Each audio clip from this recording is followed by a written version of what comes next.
Los mercados han comenzado el año con mucha alegría y sin hacer mucho caso de los peligros de la ralentización económica intensiva, las subidas de tipos de interés que faltan por llegar y por los efectos de segunda y tercera ronda de la inflación. ¿Es inflacionista la subida de la bolsa? Yo creo que sí. Vuelve además el debate sobre la fortaleza del euro. Varios miembros de la Reserva Federal hablarán en las próximas horas y vuelve también un interés renovado por las peores acciones del mercado, las meme stocks. Así que cuanto más veo, menos entiendo. Vamos a tratar de explicar claramente las cosas. Momentum de la economía y los mercados. Aquí Ponte en Acción hoy con Gonzalo Lardíez, gestor senior de renta variable europea de Andbank. Hola Gonzalo, ¿qué tal? ¿Cómo estás? Muy buenas tardes. ¿Qué tal? Buenas tardes. Y Daniel Sancho, responsable de inversiones en Mafre Gestión Patrimonial. Hola Daniel, muy buenas tardes, encantado de verte, saludarte. ¿Qué tal, Fernando? Buenas tardes. Bueno, Gonzalo, el índice de Eurostoxx 50 lleva una subida del 9% en apenas 2 semanas. El euro ha tomado claramente la delantera al dólar desde hace ya tiempo, desde hace casi 3 meses, y hay analistas e inversores que dicen que la inflación ya está dominada. ¿Hay un exceso de optimismo estos días, o lo que estamos viendo estos días en las bolsas? Bueno, quizás con Europa lo que ha pasado durante mucho tiempo es que había un exceso de pesimismo. A mitad de junio mediados del año pasado estábamos en medio de toda la crisis energética, de lo que iba a suceder en el conflicto Ucrania-Rusia, pues todas las consecuencias en Europa, y eso sigue estando presente, pero no ha ido por lo menos a más. Entonces, valiendo la paradoja de que uno de los sectores preferidos ahora mismo por parte de los inversores es el financiero y uno de los menos preferidos es tecnología, cuando exactamente hace 2 años era totalmente lo contrario. Entonces estamos en un entorno donde por valoraciones Europa sigue estando barata, tanto en términos absolutos como en relativos. Podemos decir que el Eurostoxx se está cotizando ahora mismo, a pesar de la subida, pues en torno a 12-13 veces beneficios, y el S&P, pues a pesar de que no se ha movido con esta alegría en los últimos 3-4 meses, todavía está cotizando a 17 veces beneficios. Los tipos de interés están más altos en Estados Unidos que en Europa. En Europa van a seguir subiendo, pero la prima de riesgo del mercado es todavía, a pesar de la subida, más atractiva en Europa que en Estados Unidos. Entonces, eso que no se valoraba hace no demasiado tiempo, pues compañías de calidad con buenos ratios y buenos fundamentales, pues es ahora mismo lo que está moviendo el mercado. Y en este entorno, pues las acciones europeas, por esos ratios de valoración y teniendo en cuenta que la crisis energética, que parecía algo que iba a marcar en la última parte del año, pues ha quedado de momento aparcada, vamos a dejarla ya aparcada, pues es un entorno mucho más favorable. La recesión que se daba por descontada, pues ahora ya hay ciertas dudas, el tono o digamos la confianza ha mejorado, y eso es un poco pues lo que estamos disfrutando en estos últimos 2-3 meses en Europa. Exceso de pesimismo, según Gonzalo, ¿cómo veis vosotros la jugada? Daniel. La verdad es que la clave la ha dicho Gonzalo, ¿no? Tenemos que coger un poco de perspectiva y entender que la renta variable, pues bueno, ¿de dónde viene Europa, no? Europa es verdad que lleva unos años, no solamente el año pasado, sino que si lo comparamos contra la renta variable estadounidense a 10 años, pues le queda mucho recorrido para llegar a las rentabilidades. Al final, el mercado, desgraciadamente, es un mercado, es muy difícil de entender, como decía o lo dice mucho Warren Buffett, ¿no? Es esquizofrénico y es muy difícil de predecir. Y creo que va a ser así para siempre. O sea, siempre va a ser muy difícil saber el por qué a priori, ¿no? se mueve como se está moviendo. La subida que hemos tenido en Europa bajo un manual, pues viendo los datos, viendo la previsión, viendo que tenemos un conflicto bélico aquí, que el Banco Central Europeo parece que va más detrás de la curva o que está yendo más lento que la Fed para controlar la inflación. O sea, eran todo variables que desde un punto de vista de mercado y de perspectiva eran negativas, pero nos hemos encontrado con que las 2 semanas pues hemos recorrido aproximadamente un 10% en el Eurostock. Esto desde un punto de vista de asesoramiento o desde el punto de vista de un inversor, pues nos da la razón nuevamente de que es muy difícil el timing de mercado, es muy difícil entender cuándo van a subir en los mercados y que se mueven de manera muy visceral. Entonces, aquí lo que volvemos a hacer el hincapié, ¿no? El entender el plazo de inversión, el no intentar salir o ser más listo que el mercado, porque como les decía, ¿no? es muy poco previsible, y ahora podremos tratar de si esto va a ser sostenible. a priori parece complicado que se dé un año con unas rentabilidades estratosféricas, pero como no lo sé, lo que sí que hago pie o doy pies a que volvamos a recordar el plazo de inversión de la renta variable, que como ya hemos dicho muchas veces, pues es más de 5 años, ¿no? Y en ese sentido, pues vemos que es una oportunidad de empezar a invertir ahora, vía fondos de inversión, vía diversificando, teniendo tanto Europa como Estados Unidos, pero no viendo las rentabilidades de manera semanal, sino más bien con una perspectiva mucho más alargada. Es indudable que la depreciación del dólar también explica buena parte o gran parte de los fenómenos que estamos viendo en los mercados en estas últimas semanas. Ese freno del dólar está impulsando también a otras divisas, incluida el euro, algo muy positivo en el sentido de que, bueno, pues reduce el coste de la energía, pero está bajando realmente la inflación. Vemos que las tasas generales, la tendencia es clara desde hace ya meses, pero bueno, tengo por aquí apuntado inflación subyacente en Estados Unidos 5,7, en Europa 6,9, en la eurozona y en España 7%. Está bajando la inflación. Hombre, la inflación desde el punto de vista numérico, como acabas de comentar, Fernando, sí que está bajando y se está notando la subida de tipos de interés por parte de los bancos centrales. Pero la pregunta que nos tenemos que hacer es hacia dónde nos vamos a quedar, cuál va a ser la consecuencia en la economía real en términos de crecimiento, que a priori a día de hoy parece que el famoso aterrizaje suave es más probable que un aterrizaje forzoso de la economía, pero no hay duda de que tenemos muchos riesgos abiertos y que tenemos que estar mirando los datos en el día a día, ¿no? Un tema importante que creo que todos los analistas y la gente en mercado está mirando, pues es la famosa, ¿no?, la inflación de segunda vuelta, ¿no? El tema estamos ahora en fechas de la negociación de los salarios, que es un tema muy importante. Cada vez está en boca de más gente, ¿no?, el tema de ver cómo quedan esas negociaciones, porque está claro que la inflación, la core, lo que es la inflación general, sí que se está corrigiendo de una manera importante, va muy vinculada en este caso a los precios de la energía, pero la subyacente es verdad que está corrigiendo, pero no de manera tan brusca, ¿no? Y este es el tema delicado, ¿no? El tema de que es lo que tenemos que seguir. Si esta inflación subyacente que deja de lado la energía y los alimentos se queda estancada en magnitudes que no estamos acostumbrados desde hace mucho tiempo, pues esto es un paradigma nuevo para mercados y tendremos que adaptarnos. Y los activos, por supuesto, que tendrán y seguirán con volatilidad.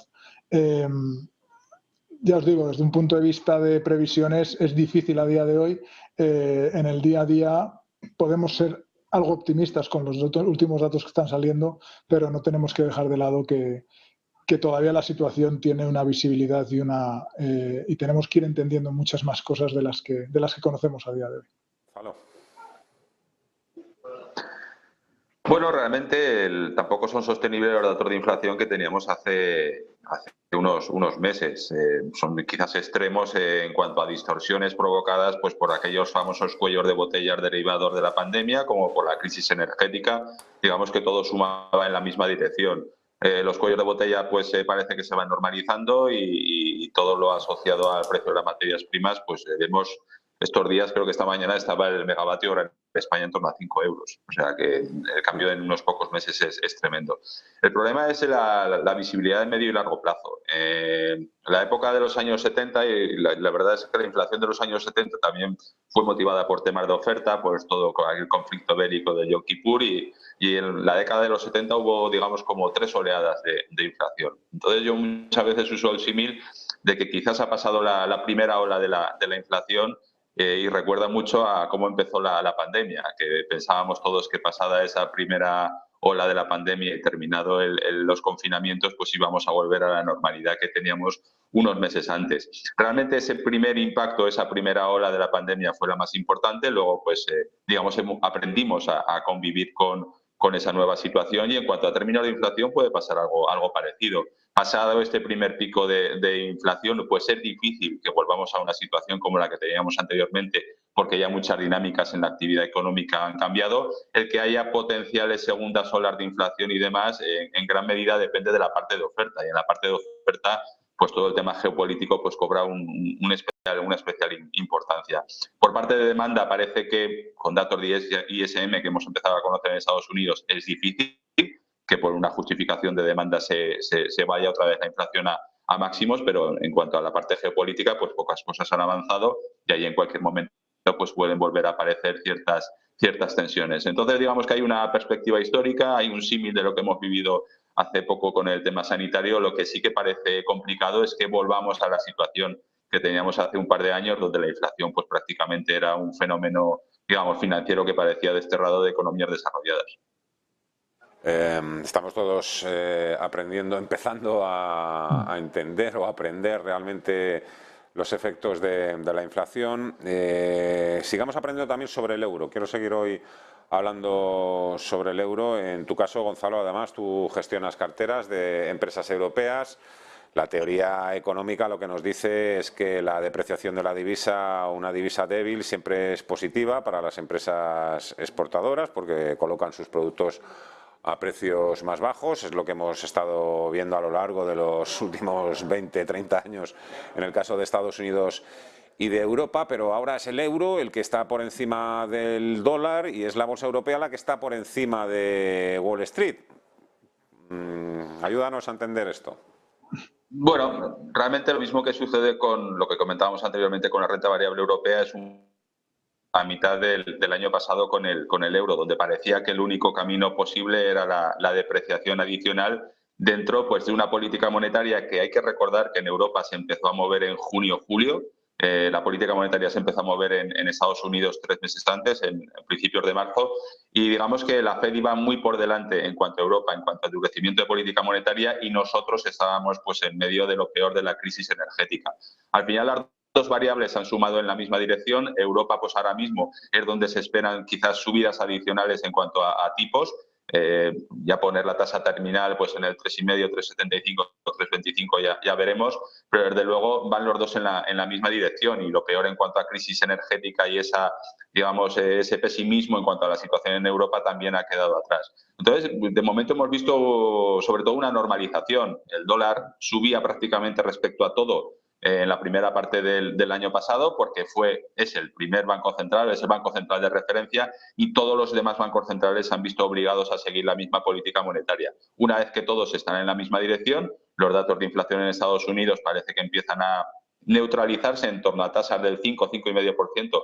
En próximos meses ya no es esperable muchas subidas adicionales. Esas subidas adicionales todavía quedan en algunas economías, quedarían 2 o 3 subidas en Europa, y ahora estamos en un punto pues un poco más neutral, donde las dos fuerzas, pues la de ese excesivo pesimismo se ha neutralizado, y ahora pues deberán de ser otro tipo de catalizadores los que muevan las divisas. Pero realmente estamos en un punto medio a la espera de nuevos catalizadores. Ese excesivo pesimismo respecto al euro que había en la primera parte del año pasado se ha neutralizado, y ahora pues estamos en una situación pues algo más neutral. Otra cuestión, el apetito por el riesgo también ha llegado de forma algo más desordenada y contra toda lógica desde el punto de vista fundamental a las llamadas empresas meme, que todo el mundo sabe, pues bueno, a qué me estoy refiriendo, a esas acciones tipo AMC, GameStop. Poco desde este punto de vista, y en vuestro caso, que os reunís a menudo con clientes, Daniel, todo esto así, visto desde la lejanía también un poco, ¿qué puede obedecer otra vez este interés renovado por las peores acciones del mercado? Algo que se podía entender anteriormente durante la pandemia, cuando la Reserva Federal regalaba cheques de $500 y la gente pues decía, bueno, me aburro, pues me compro una acción y encima participo en todo este circo. Pero ahora mismo, ¿por qué hay ahí de nuevo interés en este tipo de acciones? Desde el punto de vista, la verdad es que es difícil de entender, ¿no? Es decir, oye, estamos en una situación que es de incertidumbre y no sabemos muy bien hacia dónde vamos, y estos movimientos o este dinero que puede entrar en este tipo de acciones no es algo que podamos entender de manera intuitiva, ¿no? Y yo vuelvo a la esquizofrenia que hablaba antes, que esto es parte del mercado, En el mercado, afortunadamente, podemos entrar todos los individuos, comprar, vender, y somos muy diferentes, y si alguien compra es porque alguien está vendiendo, ¿no? Entonces, yo creo que todo este tipo de movimientos se basan en pues, las nuevas tecnologías, los nuevos canales de comunicación y desde el punto de vista del asesoramiento, desde el punto de vista de los clientes, es algo pues, que está complicando. Está complicando, ¿por qué? Pues porque el ruido que tenemos pues puede ser por las meme acciones estas o puede ser por un tuit de cualquier influencer que se las da de entendido y puede llevar a confusión. Entonces, esto es una oportunidad para asesorar. ¿Por qué? Pues porque lo que nos tenemos que hacer los asesores y las entidades que nos dedicamos a esto es tratar de filtrar todo el ruido y todos los movimientos cortoplacistas, que no es más que oportunidades siempre y cuando se entiendan, ¿no?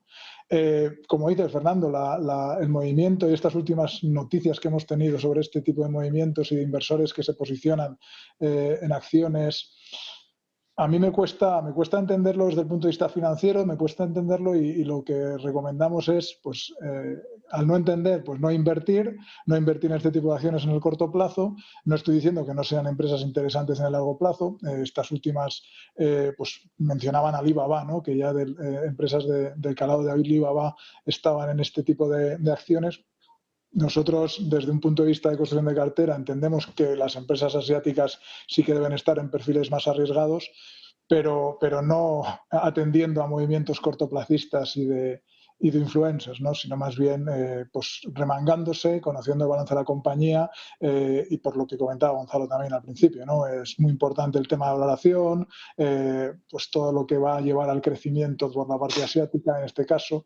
Entonces ya os digo, nosotros lo vemos como oportunidades porque es un tema más de hablar con los clientes y decir, oye, que esto no es invertir, sino es más bien apostar, ¿no?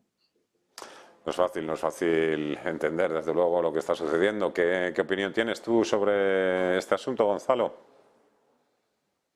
Bueno, en el momento que las condiciones de mercado mejoran mínimamente, pues los especuladores salen de sus retiros de invierno, la fuerza vendedora empieza a mitigarse y con que haya un poco de presión compradora, pues realmente pues es relativamente más fácil que esas cotizaciones se vayan para arriba. Al fin y al cabo son fenómenos de mercado de corto plazo que cuando los mercados mejoran pues todo esto sucede. También hay que poner el cambio de año por medio, que realmente supone pues deshacer determinadas posiciones en la última parte del año y retomarlas en semanas posteriores, con lo cual se junta un poco todo. Pero yo creo que son un poco las dinámicas normales del mercado, que cuando hay cierta mejora, pues aquellos inversores de perfil más especuladores pues buscan esas ganancias rápidas en un corto periodo de tiempo. Oye, desde el punto de vista ya más personal, Gonzalo, ¿qué tal ha empezado tu cartera el año? Bueno, estamos un poco en el posicionamiento que prácticamente el consenso estaba para el principio de este año, que es cierta cautela por la parte de crecimiento económico, y ahora estamos en un periodo donde quizás los datos de inflación han dejado de ser el foco de atención del mercado, y conforme vayan habiendo presentaciones de resultados de datos de inflación, quizás los movimientos van a ser menos, digamos, fuertes de lo que han sido en datos anteriores, pero también tenemos esos datos de crecimiento, y lo vimos hace no demasiadas sesiones con los ISMs en Estados Unidos, que empiezan a mostrar debilidad. Entonces estamos ahí un par de meses en un territorio donde la inflación deja de apretar, pero los datos económicos todavía no son malos del todo. Incluso a corto plazo incluso se celebran porque realmente quitan presión en la parte de inflación. Los resultados empresariales creemos que tampoco van a ser significativos en esta presentación de la última parte del año pasado. Con lo cual, de momento, posicionamiento defensivo. Hemos empezado todos en la misma situación, o el consenso de mercado ha empezado en esta situación, y conforme las cotizaciones se han movido, se han rehecho posiciones, pues hay parte del mercado que se está planteando. Sí que yo me quedaría con lo que comentábamos al principio, el atractivo que tiene la bolsa europea en cuanto a valoración respecto a la americana. Esos ratios de valoración son importantes y es ahora mismo, digamos, donde se está posicionando el mercado, con lo cual vemos que todavía puede ser un primer trimestre que si no sucede nada extraordinario puede ser positivo, porque realmente la situación ahora mismo pues tiene esas características. Ojalá se vaya cumpliendo. Qué momento tan interesante del ciclo económico y al mismo tiempo también tan confuso y tan complejo. Gonzalo Lardíez, gestor senior de renta variable europea de Bank, Daniel Sancho, Mafre Gestión Patrimonial. Gracias a los dos. Un fuerte abrazo. Hasta la próxima. Adiós. Un saludo. Gracias. Adiós, Fernando. 12:45 de la tarde, hacemos una breve pausa y enseguida hablamos con